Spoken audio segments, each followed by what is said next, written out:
Êxodo capítulo 17.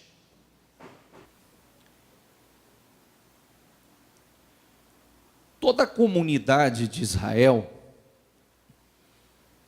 partiu do deserto de Sim, andando de um lugar para outro, conforme a ordem do Senhor. Acamparam em Refidim, mas lá não havia água para beber. Diga comigo, mas lá não havia água para beber.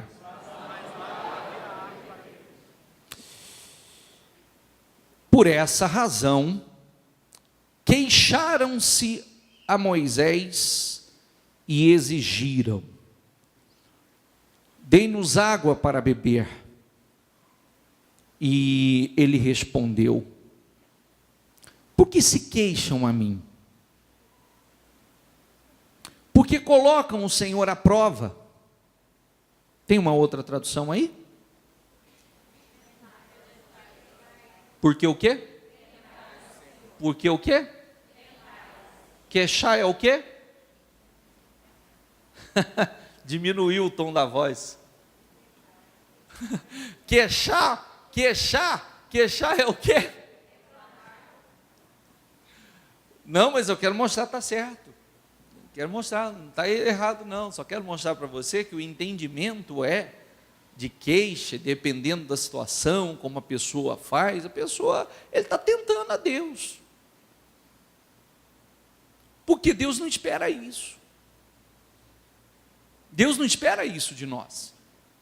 Deus não espera queixa, murmuração, reclamação, revolta, ira. Deus não espera isso de nós.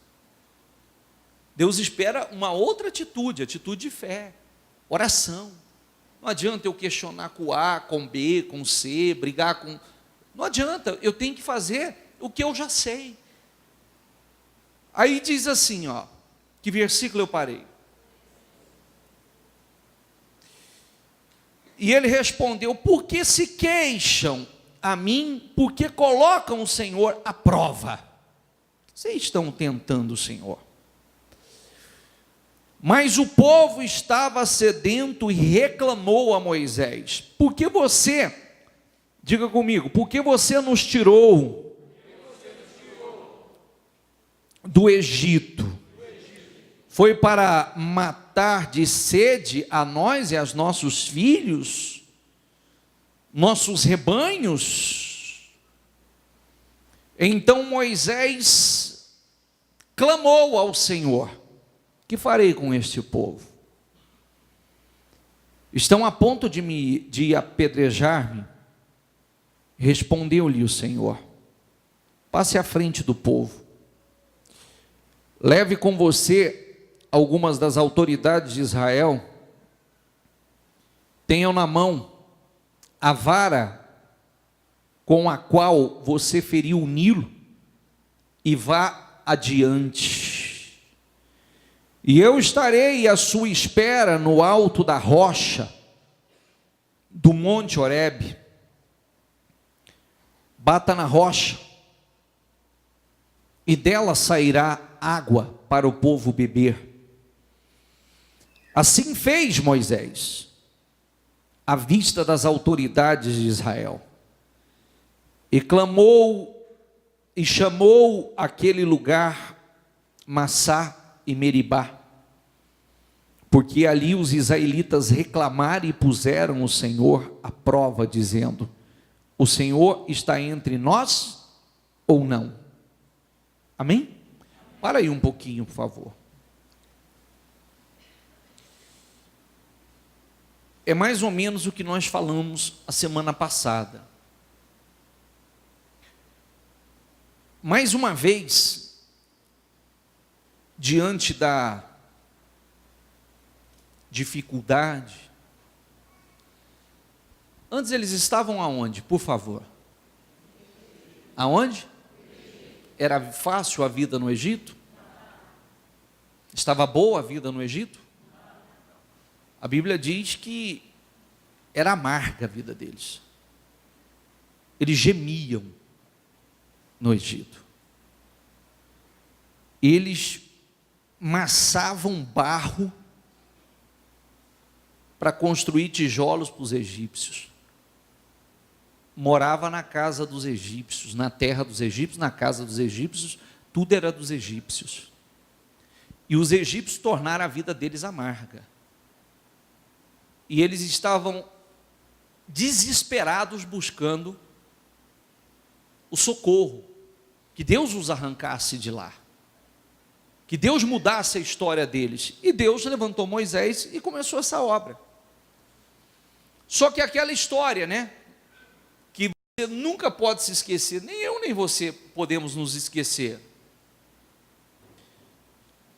Volta novamente aquela mesma história, do Egito, a terra prometida, tem que atravessar o quê? O deserto.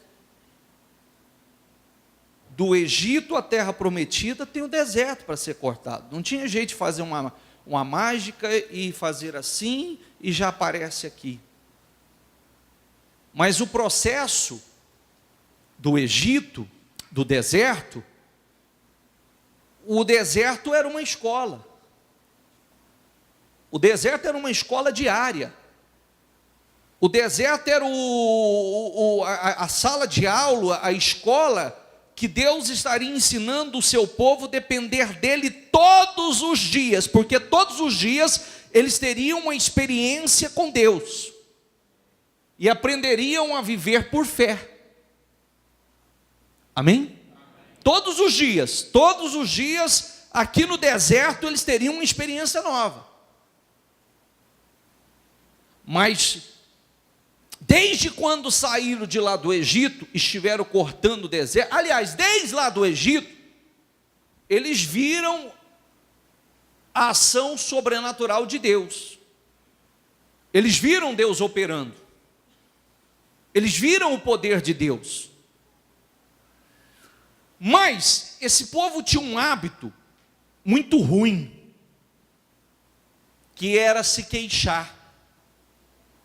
A qualquer dificuldade eles se esqueciam dos milagres que presenciaram, que viveram, que desfrutaram.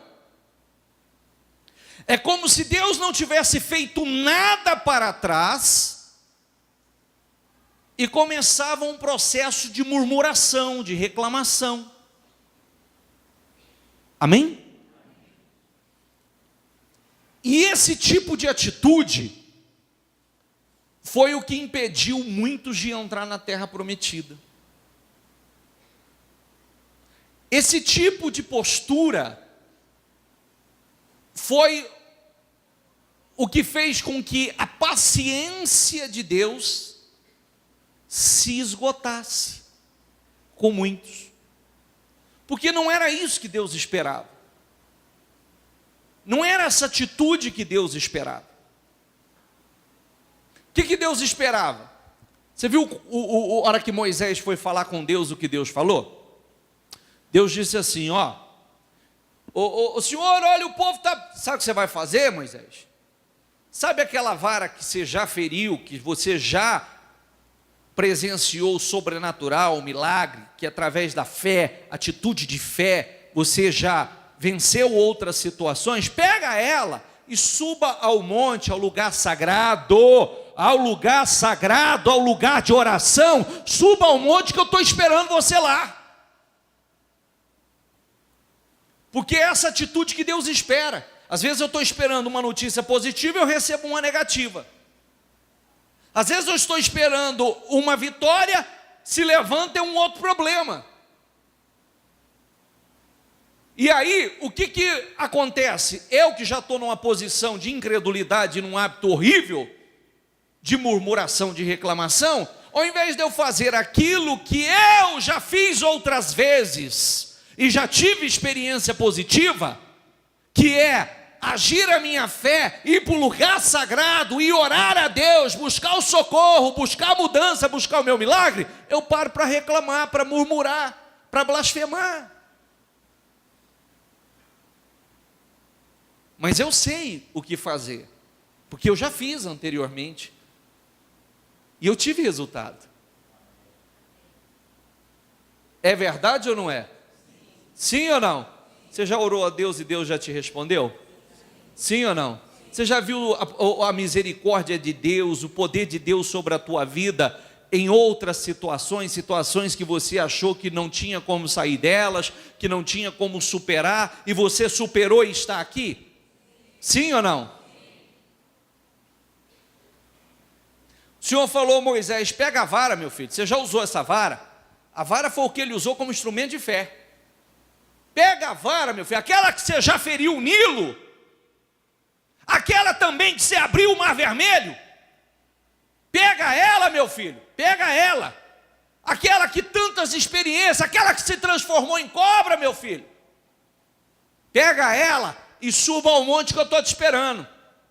Suba ao monte, esse suba ao monte eu gosto, hein? Sabe por quê? Nessa época eles não tinham igreja, não tinha templo, e o lugar mais sagrado era o monte. Hoje você tem igreja. Hoje você tem igreja. Ó, pega a tua fé, vem para a igreja, e vai orar, vem clamar, que eu vou operar. Eu vou operar. E quando ele subiu ao monte, do lugar de onde não esperava, o lugar mais inusitado, o Senhor chega lá e diz assim: ó, sabe o que você vai fazer agora? Bata com a vara nessa rocha, e vai sair água.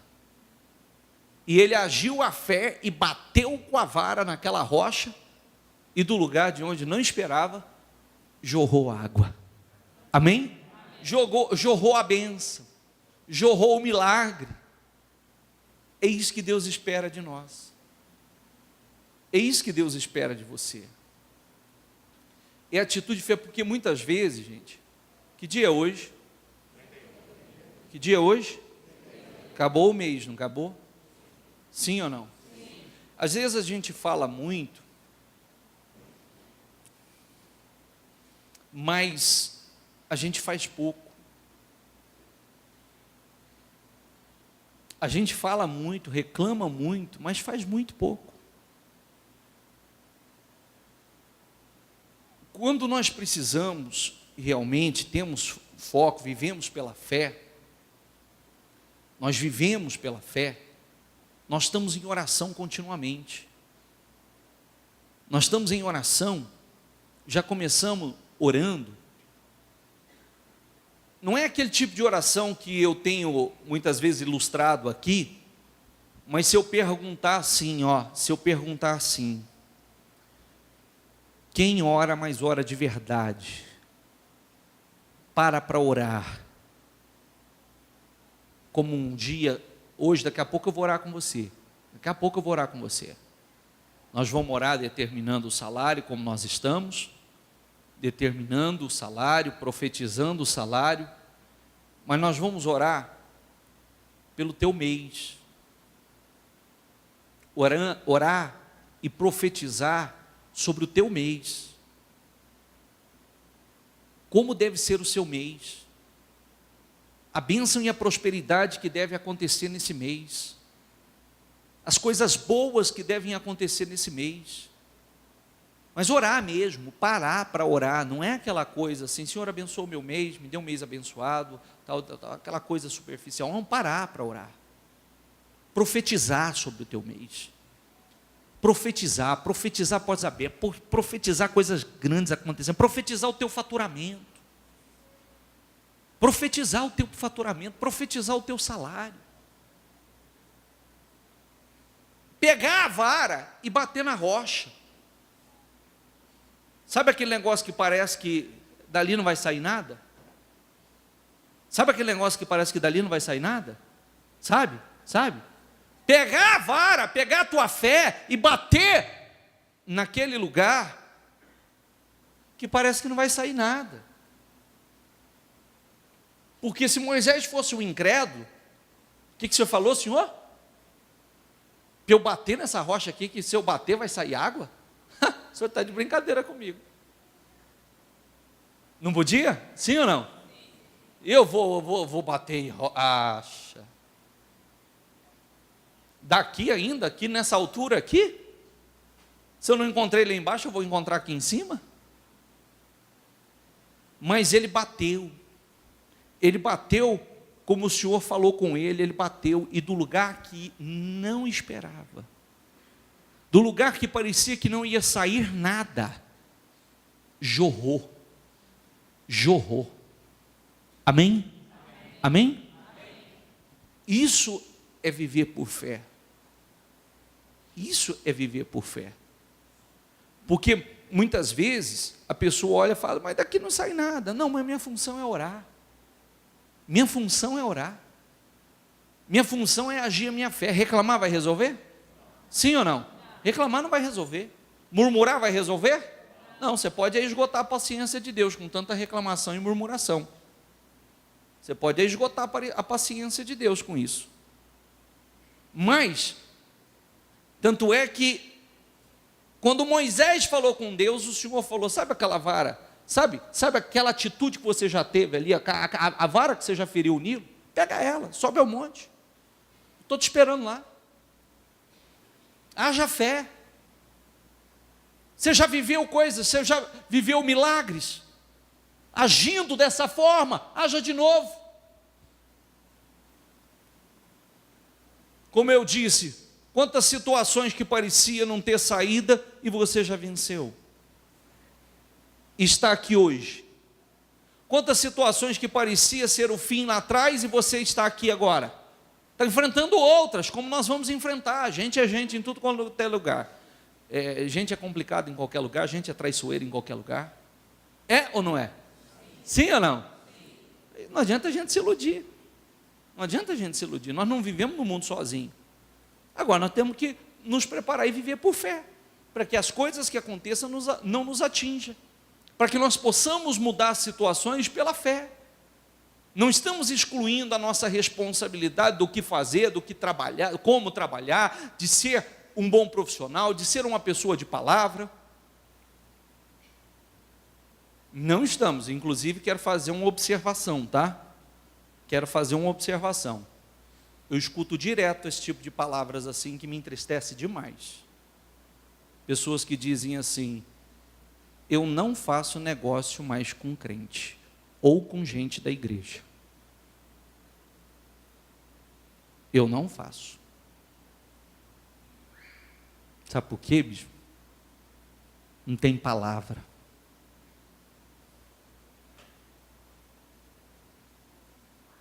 Aí é duro, não é?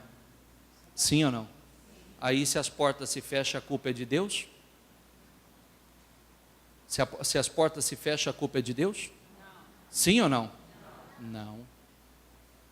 Se eu dei a palavra, eu dei a palavra. Se eu não dei a palavra, eu não dei. Mas se eu dei, arranca o couro, mas cumpra.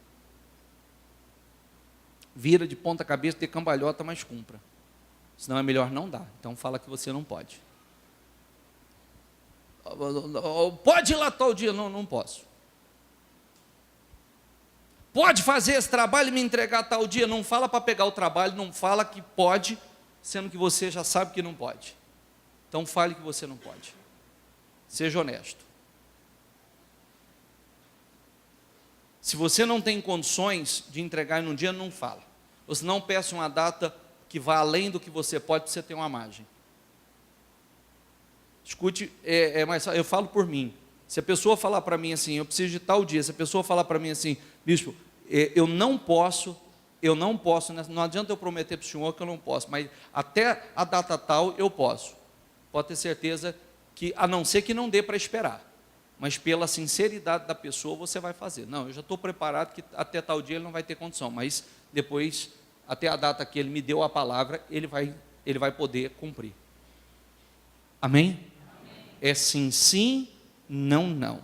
O que passa disso é maligno. É maligno. Está entendendo? Amém? Nós temos que ser pessoas, eu estou falando, volto a falar, porque pode se matar de orar dentro da igreja. Se continuar com esse tipo de postura, dando a palavra e não cumpre, falando que vai fazer e não faz, se comprometendo e não cumprindo, e assim por diante. Todo mundo sabe do que eu estou falando. Se continuar, pode se matar de orar. Pode se matar de orar e não vai para frente. Porque Deus não tem compromisso com esse tipo de situação. E Deus não tem como abençoar.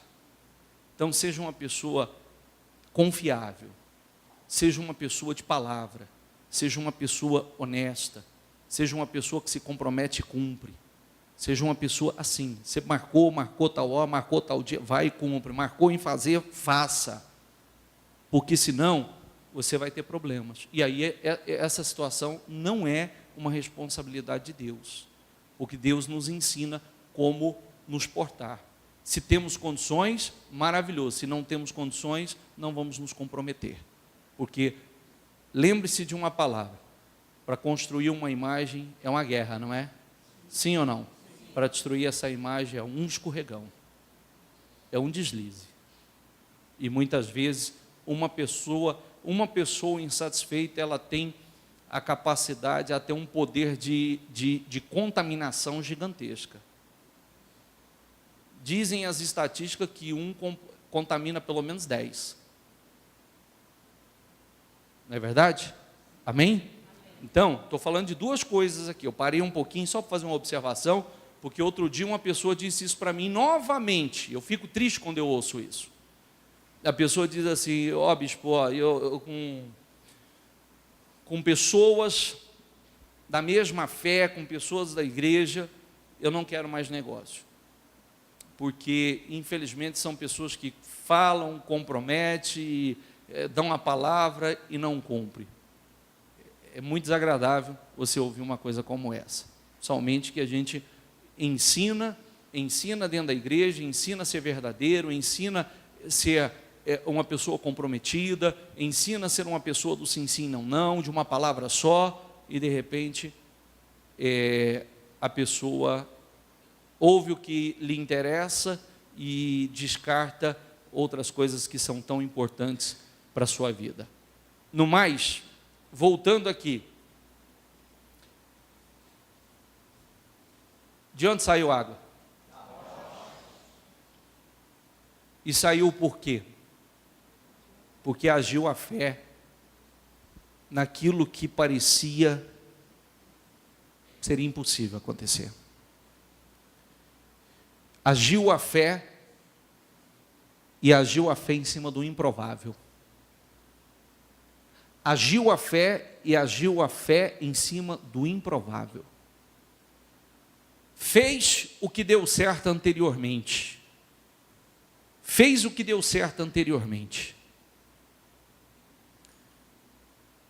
Profetiza todos os dias, independente de notícias, independente do que esteja acontecendo. Faça isso esse mês e me fale. Fecha a tua boca para coisas negativas e profetize todos os dias desse mês que vai entrar.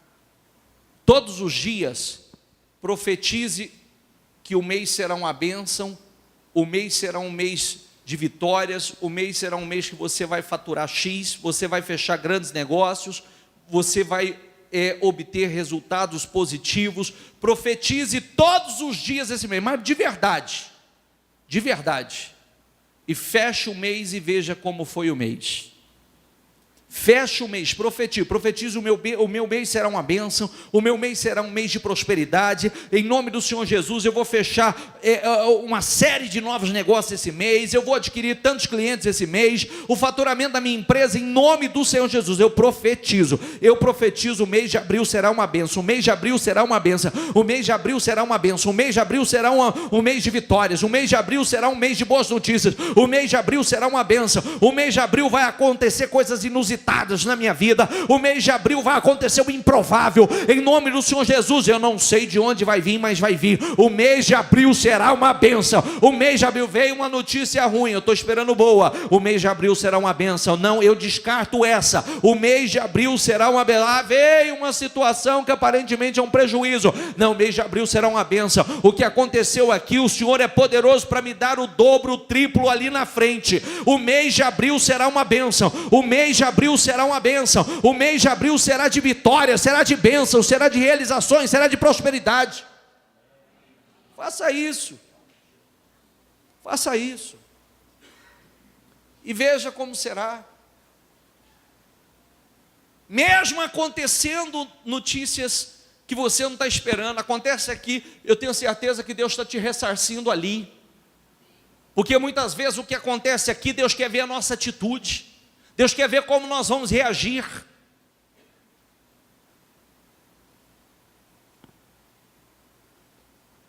Murmurar o povo estava cansado de fazer, não resolveu nada, aliás, impediu que muitos entrassem na terra prometida.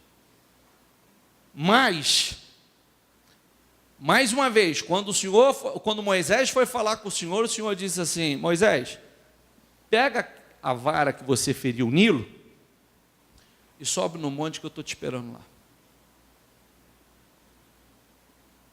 Você vai agir a fé novamente, como você já agiu. Amém? Amém? Nós não estamos falando, nós não estamos orando algumas semanas acerca do salário?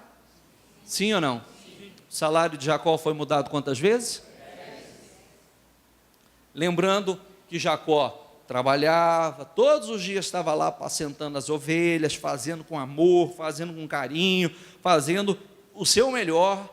Lembrando que Jacó foi lá, descascou as varas, colocou diante dos bebedouros das ovelhas, descascou, fez listras brancas nas varas diante do bebedouro, encheu de vara branca, era a atitude dele. Ele cria que o rebanho ia vir, ia beber água, e olhar para aquelas varas e ia nascer tudo malhado. Lembrando que Jacó, o anjo do Senhor, disse: levanta os teus olhos e veja que os bodes que cobrem as ovelhas são salpicados, listrados e malhados. Veja a tua vitória, veja o teu milagre, veja a tua prosperidade, levanta os teus olhos e veja. Ó, atitudes, fé e obras juntos, fé e obras juntas, amém? Fé e obras juntas, fé e obras, agindo a fé, levantando os olhos, em oração, fazendo a parte dele, trabalhando arduamente, e Deus honrou. E o salário que ele determinou foi o salário que ele recebeu. Aquilo que ele determinou, aquilo que ele profetizou, foi o que aconteceu. Amém? Diga assim: será na minha vida. Em nome do Senhor Jesus. Fique em pé, por favor.